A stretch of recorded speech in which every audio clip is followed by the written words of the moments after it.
ነገረ ክርስቶስ ለሚያምኑ ሰዎች መልስ ሲሆን ለማያምኑ ሰዎች ጥያቄ ሆኖ እስከ ለተምጻት ድረስ ይቀጥላል።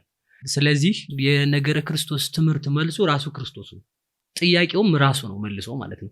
ያ ማለት ምን ለማለት ነው የፈለኩት? ጌታችን መድኃኒታችን ኢየሱስ ክርስቶስ በመዋዕለ ሥጋዌው በተገለጠ ጊዜ ሲያስተምር አይሁድ ጥያቄ ያነሱ ነበር። አይሁድ ጥያቄ በሚያነሱ ጊዜ ጥያቄ የሚያነሱት እሱ ራሱን አምላክ በማለቱ የተነሳ ነው።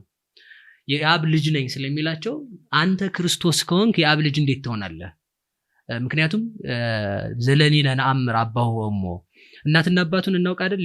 የዮሴፍ ልጅ አይደለም? ዝንቱ ወልደ ጸራቢ ወልዱ ለጸራቢ፣ ይህ የጠራቢው ዮሴፍ ልጅ አይደለም እያሉ ክርስቶስ ላይ ጥያቄ ያነሳሉ። መልሱም ደግሞ ክርስቶስን ማወቅ ራሱ መልስ ነው ማለት ነው። ለኦርቶዶክሳዊ መልሱ ራሱ ክርስቶስ ነው። ክርስቶስ ማለት ከሁለት አካል አንድ አካል ከሁለት ባህሪ አንድ ባህሪ።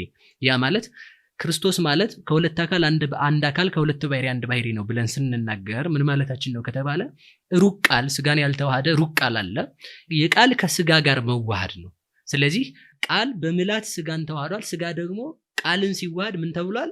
ክርስቶስ የሚል ስም ተሰጥቷል። ክርስቶስ ማለት ከሁለት አካል አንድ አካል ከሁለት ባህሪ አንድ ባህሪ፣ ባህሪ እግዚአብሔርና ባህሪ ሰብ አንድ የሆኑበት ማለት ነው ማለት ነው። ክርስቶስ ቢል መንጦ ላይ ተመለኮት ብሎም የተረጎመ ሊቅ አለና ምን ማለት ነው? ክርስቶስ ማለት አምላክ ብቻም አይደለም ሰው ብቻም አይደለም። ክርስቶስ ማለት በተዋህዶ ከሁለት አካል አንድ አካል አምላክ ወሰብ ነው።